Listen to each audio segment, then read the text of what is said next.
Ok, on est reparti. Donc, troisième prise. Difficile. Donc, aujourd'hui, yo tout le monde les gars, c'est mon chat. Donc, aujourd'hui, pour vous parler d'une web série anglaise, Don't Hug Me, I'm Scared. Alors, c'était le but de la chaîne depuis le début, bien évidemment, c'était de partager ce que j'aime, et majoritairement de la fiction.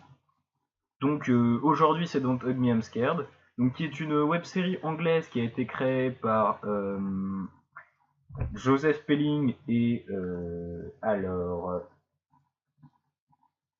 Vicky Sloan dans mes souvenirs. Et là c'est le moment où je vérifie. Becky Sloan. Ah loupé, j'étais pas loin. Ouais bah écoute, on triche un peu sur Wikipédia, c'est parce que j'ai pas de texte. Mais donc, c'est une web série qui a fait beaucoup de bruit en Angleterre et en Amérique, et qui a été très silencieuse chez nous, hein. Pas grand monde en a parlé.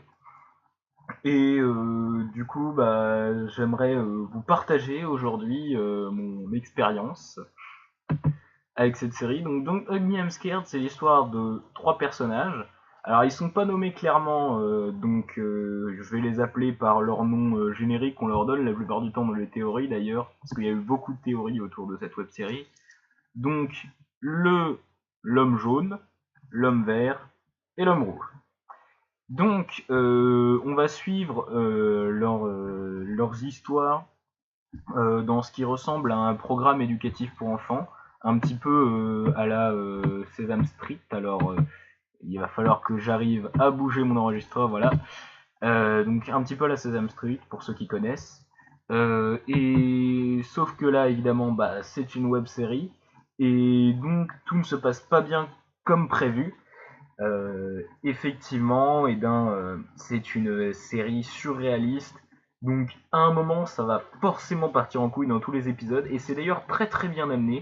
C'est l'une des grandes qualités de la série, c'est que finalement tu t'y attends jamais vraiment au moment où les choses vont déraper. Et c'est un très bon point qu'on peut lui accrocher.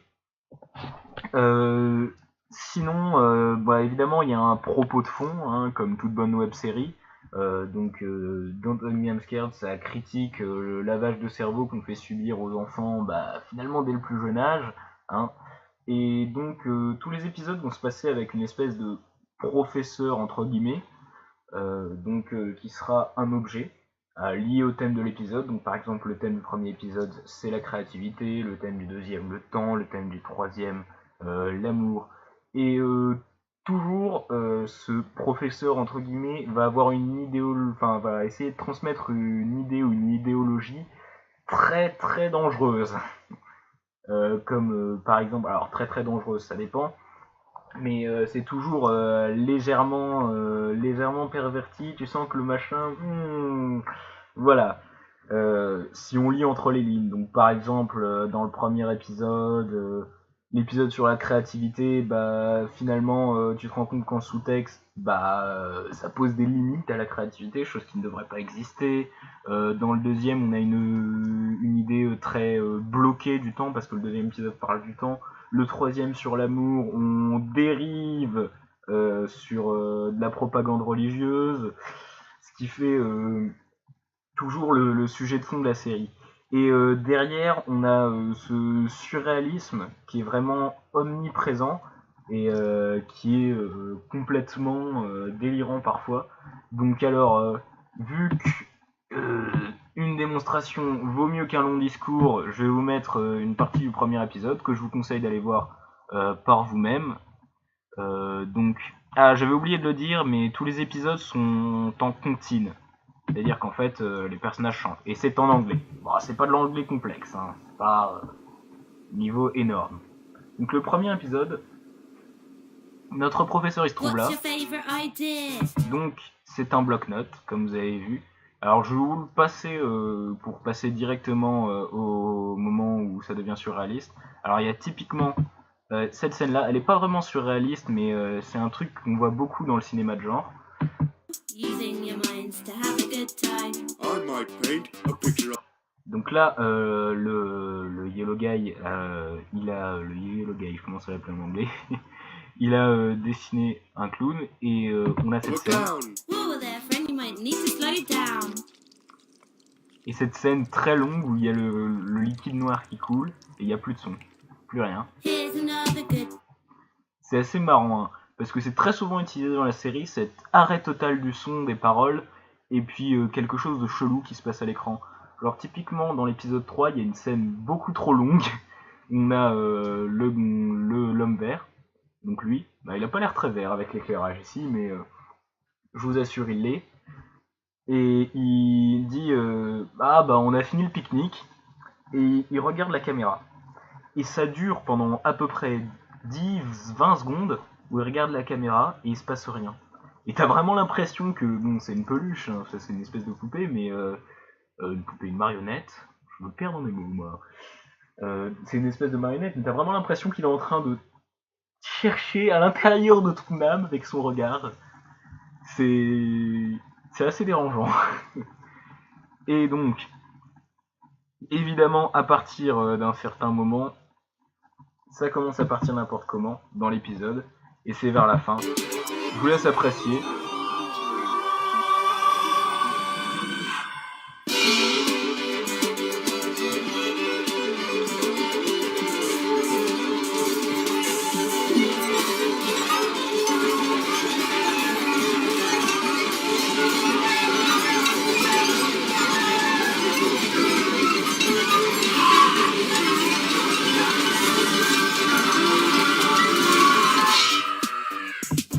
À ne pas regarder en mangeant, bien évidemment.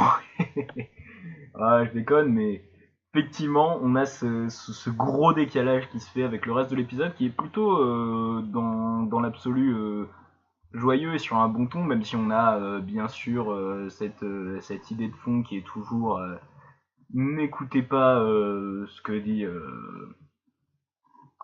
dit le professeur entre guillemets, puisque bah, évidemment fallait bien que je le qualifie quelque chose, hein. Donc voilà. On a aussi un truc assez marrant, c'est que c'est bourré d'easter eggs cette série. Alors je vous l'apprécierai en regardant, mais par exemple le personnage de Roy, ça c'est mon easter egg préféré, hein. Le personnage de Roy qui est très important d'ailleurs, vous le verrez si un jour vous commencez à regarder des théories sur la web série, parce que bah évidemment c'est surréaliste donc c'est pas très clair, et donc plein de théories sur les significations que ça peut avoir. Alors pour le coup je vous redirigerai bien vers les théories de MatPat, qui est sur Game Theory, Film Theory, donc vous devez le connaître, gros youtubeur américain, qui en a fait de très intéressantes là-dessus. Et il y en a aussi, bah, de toute façon, je pense que dans ce que j'ai vu, tout est bon à prendre. Et les créateurs de la série l'ont dit eux-mêmes, hein, dans l'absolu, nous avons lu toutes les théories sur Don't Hug Me I'm Scared et elles sont toutes vraies. Finalement, une façon de dire que chacun peut imaginer ce qu'il veut à propos de la série. Donc on a ce personnage de Roy qui est présenté dans le deuxième épisode. Normalement, si vous regardez la série comme n'importe qui, vous le verrez que deux fois.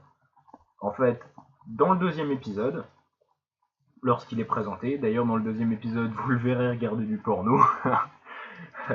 J'avais pas remarqué la première fois en fait, c'est simplement on le présente devant un ordinateur, mais si vous regardez bien, effectivement, il est sur un site de cul. Dans le dernier épisode, alors je vous spoile pas ce qu'il fait dans le dernier épisode parce que, voilà, un petit peu de suspense, bon de Dieu. Mais si vous regardez très attentivement, à la limite d'être un psychopathe, bon là voilà, dans l'épisode 2 on le voit comme ça, mais vous pourrez voir que il est ici, dans l'épisode 3, il est ici, dans l'épisode 4, et alors ça, c'est vraiment, faut avoir l'œil pour le voir la première fois. Mais alors là, si vous êtes un psychopathe, vous verrez qu'il est aussi ici dans l'épisode 5. Alors ça, c'est un moment de l'épisode où la caméra tombe, et pendant un court instant, si vous appuyez pile au bon moment sur pause, vous le verrez, il est là. Il est assez glauque. Et il y a tout un tas d'easter eggs que vous apprécierez, hein, j'espère, dans toute la série. Et il y a plein de symboles, comme par exemple le 19 juin, qui est une date récurrente qu'on va voir énormément dans la série. C'est-à-dire que à chaque fois qu'un épisode commence, on nous montre qu'on est le 19 juin. Et ça a une signification. Je suis assez d'accord avec la théorie de MatPat sur ça, mais ça a une très lourde signification sur l'histoire. Donc, maintenant, que puis-je dire, étant donné que j'ai déballé tout ce que j'avais à dire sur Don't Hug Me I'm Scared, eh bien, si vous avez du temps, et même si vous n'en avez pas, je vous le conseille, je vous l'ordonne même, allez voir cette série, vraiment, c'est un bijou. C'est probablement, je pense, l'une de mes web-séries préférées, avec Salad Finger et également le très prochain Andrew Bennett, hein, on l'attend. Hein. Il n'est pas encore sorti, mais je sais déjà que ça va être un chef-d'œuvre. Et donc, franchement, si vous avez le temps, c'est juste 30 minutes de votre temps, à peine, je crois, c'est un peu plus, 36 minutes en tout la série. J'ai bouffé tous les épisodes d'un coup plusieurs fois. Ça passe comme du bon vin, ouais. Donc, franchement, allez-y les yeux fermés, cette série est géniale. Donc, que puis-je dire de plus, si ce n'est encore une vidéo improvisée, sans texte, qui dure extrêmement longtemps. Alors dans les prochains jours, on devrait en faire une nouvelle, hein, une spéciale Halloween.